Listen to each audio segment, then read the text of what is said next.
Movie की शुरुआत में हम एक ऐसे आइलैंड के बारे में जान पाते हैं जहां सालों से सिर्फ महिलाएं रहती है। इस आइलैंड को वर्जिन आइलैंड कहा जाता है और इस आइलैंड में रहने की वजह से यहाँ की महिलाएं साधारण लोगों से 10 गुना ज्यादा छोटी लगती है। काफी लोगों तक इस आइलैंड की खबर पहुंच चुकी थी और सभी उम्र घटाने की लालसा में इस आइलैंड को ढूंढने लगते हैं, लेकिन कोई भी इस आइलैंड को ढूंढने में सक्षम नहीं हो पाता है। और फिर एक दिन मिस्टर सॉन्ग नामक एक आदमी अपने लोगों को इस आइलैंड की खोज करने के लिए कहते हैं, क्योंकि वो जल्द से जल्द अपनी उम्र कम करना चाहते थे। दूसरी तरफ हम वैंग को देखते हैं। वैंग को न्यूज देखने के बाद पता चलता है कि मिस्टर सॉन्ग कुछ रिसर्चर्स को उस आइलैंड की खोज में भेज रहे हैं, जिससे कि वो अमर बन सके, और इसके लिए उन्होंने काफी पैसे भी खर्च करे हैं। इसके अलावा जितने भी लोग अब तक उस आइलैंड में गए हैं उनमें से सभी लगभग मर चुके हैं। हालांकि इनमें से एक इंसान सिर्फ आइलैंड में अपने कदम रख पाया था और वो इंसान था ली। ली वैंग के पिता है, लेकिन आइलैंड में जाने के बाद ली कभी भी अपनी दुनिया में वापस नहीं लौटे। साथ ही वो एक रिसर्चर होने के बावजूद भी अपने रिसर्च के बारे में उन्होंने कभी भी किसी को इन्फॉर्मेशन तक नहीं दी। वहीं कहा जाता है कि ली वर्जिन आइलैंड की लड़कियों से प्रभावित होकर आइलैंड में ही रहने लगे। इधर अपने पिता को ढूंढने के लिए वैंग भी इस रिसर्च का हिस्सा बनना चाहता था। हालांकि वो ये काम कभी भी अकेले नहीं कर पाता, इसलिए वो अपने जिगरी दोस्त ह्योन को अपने साथ चलने के लिए कहता है। ह्योन एक अच्छा नेविगेटर था, साथ ही उसने हाल ही में सोमाली नेवी सील से ग्रेजुएट भी किया है। कुछ देर बाद ये दोनों अपने मिशन के लिए निकलने ही वाले थे, लेकिन तभी वहाँ पर मिस्टर सॉन्ग के आदमी पहुँच जाते हैं। वो उन दोनों को एक जीपीएस ट्रैकर देते हैं, जिससे कि इन दोनों की लोकेशन मिस्टर सॉन्ग को मिलती रहे। अब ये दोनों अपने मिशन के लिए रवाना होते हैं। दोनों में काफी जज्बा था और ये दोनों अपनी मंजिल पाने के लिए डटे थे, लेकिन धीरे धीरे 2 महीने बीत जाते हैं और अब तक इन लोगों का सामना वर्जिन आइलैंड से नहीं हुआ था। दोनों बेहद हताश थे, साथ ही इन दोनों का जीपीएस ट्रैकर भी खराब हो चुका था। ना तो ये दोनों कुछ कर पा रहे थे और ना तो ये किसी को कांटेक्ट कर पा रहे थे। यहाँ तक कि खाने की चीजें भी लगभग खत्म होने को आई थी। इस बीच वैंग सोया हुआ था और कुछ पक्षियां उसके सर के ऊपर घूमने लगती है। इन पक्षियों को देख ली समझ पाता है कि ये पक्षियां उन्हें मंजिल के करीब होने का सिग्नल दे रही है। वैंग ह्योन को ये सारी बातें बताता है और दोनों नोटिस करते हैं कि उनके सामने एक बड़ा सा आइलैंड है और यही था वर्जिन आइलैंड। इस दौरान समंदर की लहरों की बढ़ती रफ्तार को देख ये दोनों शिप से कूद जाते हैं और तैरकर अपनी मंजिल तक पहुंचने का फैसला करते हैं। जैसे तैसे ये दोनों वहां तक पहुंच जाते हैं और लहरों की वजह से ये दोनों बेहोश हो जाते हैं। जैसे ही इन दोनों की आंखें खुलती है, तब तक ये वर्जिन आइलैंड के महिलाओं के कब्जे में थे। वैंग इन महिलाओं से पूछने लगता है कि क्या हम दोनों वर्जिन आइलैंड में हैं, लेकिन बिना जवाब दिए ही महिलाएं इन दोनों को उठाकर अपने इलाके में लेकर जाती है। ये सभी महिलाएं मिलकर वैंग और ह्योन को लाठी से बुरी तरह से मारकर उन्हें बंदी बनाकर रखती है। इनकी लीडर बताती है कि काफी सालों पहले भी कुछ पुरुष इस आइलैंड में हमारे साथ शारीरिक संबंध बनाने के लिए यहाँ पर आए थे, लेकिन हम सभी ने मिलकर उनका बुरा हश्र कर दिया। वहीं वैंग अपनी उत्सुकता के चलते लीडर से पूछता है, आप सभी अपनी जवानी बरकरार कैसे रखते हैं? दोबारा से बिना जवाब दिए सारी महिलाएं वहां से जाने लगती है। अब रात का समय हो चुका था। वैंग अपनी छुरी की मदद से काफी आसानी से लकड़ियों के बने केज को काटकर बाहर निकल आता है और वो दोनों भागने लगते हैं। लेकिन जाने से पहले ये दोनों कुछ बातें जानना चाहते थे, इसलिए ये दोनों मिलकर छिप छिप कर महिलाओं को फॉलो करने लगते हैं। वहीं ह्योन जंगल की तरफ जाने लगता है और वहां पर वो एक ट्रैप में फंस जाता है, जिस वजह से उसके सर पर नारियल की बारिश होने लगती है। साथ ही वैंग एक कमरे में छिपा हुआ था, जहां मू यान नामक लड़की अपनी बहन मून के साथ नहाने के लिए आई थी। वैंग यहाँ से भागना चाहता था, लेकिन इस कमरे में वो इतनी बुरी तरह से फंस चुका था कि आखिर में मून वैंग को कमरे में देखकर चिल्लाने लगती है।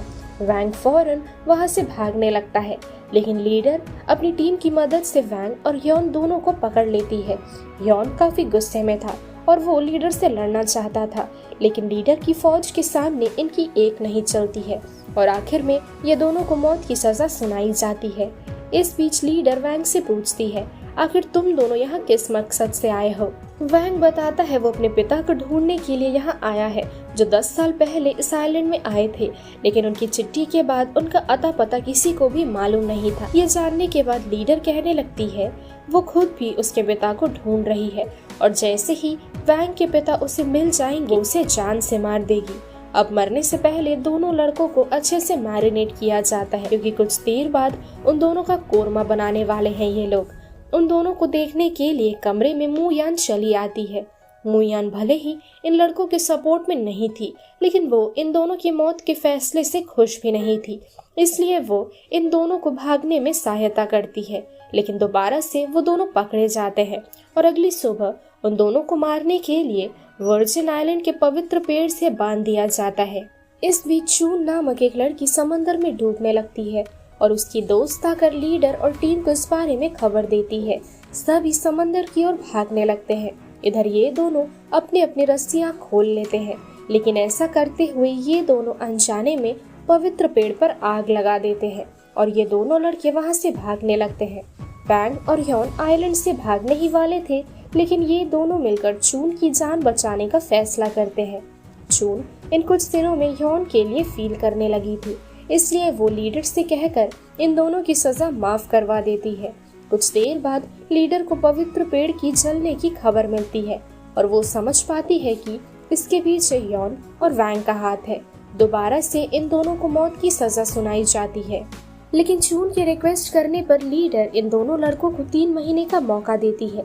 वो कहती है कि अगर इन 3 महीनों में पवित्र पेड़ दोबारा से पहले की तरह उपजाऊ बन गया, फिर इन दोनों की सजा माफ हो जाएगी। ह्योन और वैंग पेड़ को जीवित करने के लिए तैयार हो जाते हैं। धीरे धीरे ये दोनों लड़के इन लड़कियों के चहीते बन चुके थे। वैंग और ह्योन नए नए तरीकों से इन्हें मछलियां पकड़ना और कुक करना सिखाते हैं। साथ ही चून ह्योन को पटाने में लगी थी। वो ह्योन के साथ समय बिताने का एक मौका भी नहीं छोड़ती थी। अगले सीन में वैंग एक पेड़ पर एक सांप देखता है। मू यान पेड़ के पास ही खड़ी थी। उसे बचाने के लिए वैंग उसे धक्का देता है और इस दौरान दोनों एक दूसरे की आंखों में खो जाते हैं। मू यान बताती है कि ये सांप जहरीला नहीं है और ये उसका सबसे प्यारा पेट है, जिसे जानने के बाद वैंग काफी हैरान था। अब धीरे धीरे पवित्र पेड़ पहले की तरह हरा भरा हो जाता है और दोबारा से वो जीवित हो जाता है। इस खुशी में एक दिन रात के समय सभी मिलकर पार्टी रखते हैं। सभी को खुश देख वैंग फैसला लेता है कि वो इन महिलाओं को और उनके कबीले को मिस्टर सॉन्ग के मकसद से बचाएगा। अब बातों बातों में मू यान वैंग को इस कबीले के हिस्ट्री के बारे में बताने लगती है। काफी सालों पहले महिलाओं का एक ट्राइब हुआ करता था, जिसे विच ट्राइब के नाम से जाना जाता था। ये महिलाएं युआन नामक एक बीज तैयार करने की क्षमता रखती थी। ये बीज किसी भी इंसान को जवान बनाए रखने की क्षमता रखता था, लेकिन एक दिन इस बीज को पाने के लिए काफी लोगों ने मिलकर विच ट्राइब पर हमला कर दिया और इस बीज को बचाने के लिए उन महिलाओं ने उस बीज को ट्राइब की सबसे जवान औरत यानी कि लीडर के हाथों थमा दिया। कई महिलाओं को इस बीज की वजह से अपनी जान गंवानी पड़ी थी, लेकिन इसी बीज की वजह से वो सभी बच गई और अपने आप ये बीज माटी में खुद ब खुद उगने लगा। और तब से लेकर अब तक विच ट्राइब की लीडर अपने कबीले और इस बीज की सुरक्षा कर रही है। अगली सुबह मू यान वैंग को समंदर किनारे ले जाती है, जहां उसने आखिरी बार वैंग के पिता को देखा था। वैंग के पिता की डायरी से वैंग को पता चलता है कि उसके पिता विच ट्राइब की बर्बादी नहीं चाहते थे, क्योंकि अगर इस आइलैंड और ट्राइब के बारे में लालची लोगों को पता चल गया, फिर वो इन लड़कियों का गलत इस्तेमाल करेंगे, जो कि गलत होता। इसलिए वैंग के पिता कभी घर वापस नहीं गए। अपने पिता के रास्ते पर चलने के लिए वैंग जीपीएस तोड़ने की कोशिश करता है, लेकिन जीपीएस चालू हो चुका था और मिस्टर सॉन्ग तक जीपीएस की सिग्नल पहुंच चुकी थी। वैंग जल्द से जल्द लीडर और उसकी प्रजा को इस आइलैंड को छोड़कर जाने के लिए कहता है, क्योंकि मिस्टर सॉन्ग के आदमी कभी भी इस आइलैंड पर हमला कर सकते हैं।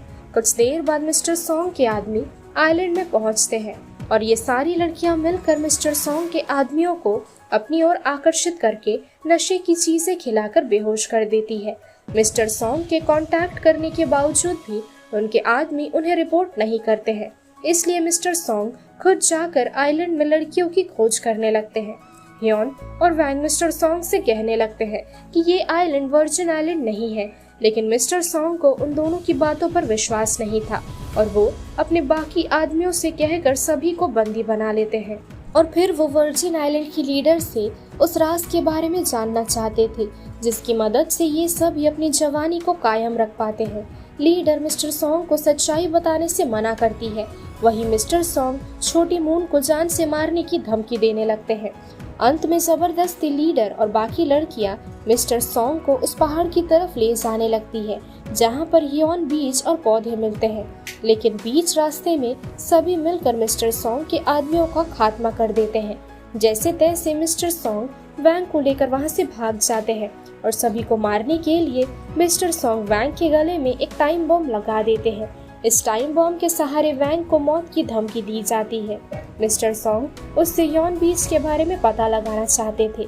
इस बीच सभी लड़कियां भी वहां पर पहुंच चुकी थी। वो सभी मिस्टर सॉन्ग से लड़ने लगती है और इस हाथापाई के दौरान मिस्टर सॉन्ग जानबूझकर वैंग के बॉम्ब का टाइमर चालू कर देते हैं, जिसकी वजह से अब सभी की जान खतरे में थी। वैंग के पास सिर्फ 30 सेकंड बचा हुआ था और सभी को बचाने के लिए वैंग समंदर की ओर जाने लगता है। जाते जाते वो सिर्फ अपने प्यार मुयान के बारे में सोच रहा था और ऐसे ही वो एक बड़ा बलिदान देकर सभी की जान बचाता है। मुयान और बाकी सभी वैंग की मौत पर बेहद रो रहे थे। ठीक तभी वर्जिन आइलैंड का समंदर वैंग के बलिदान को व्यर्थ नहीं जाने देता है और वो समंदर वैंग को एक नया जीवन दान देता है, जैसा कि कुछ देर पहले वैंग ने इस आइलैंड के लिए दिया था। और वैंग की आंखें खोलते ही वो खुद को दोबारा से समंदर के किनारों के पास पाता है और इसी के साथ ये मूवी यहीं एंड हो जाती है। सो दोस्तों, यही थी आज की हमारी मूवी एक्सप्लेनेशन। ये मूवी आप सभी को कैसी लगी कमेंट सेक्शन में मुझे जरूर बताइए। साथ ही अगर आपको वीडियो पसंद आई हो तो वीडियो को लाइक कीजिए, जितना हो सके वीडियो को शेयर करिए और अगर आप चैनल पर नए हो तो चैनल को सब्सक्राइब करना भी ना भूलें। सो मिलती हूँ हमारे अगले वीडियो पर, तब तक के लिए स्टे सेफ, शब्बा खैर।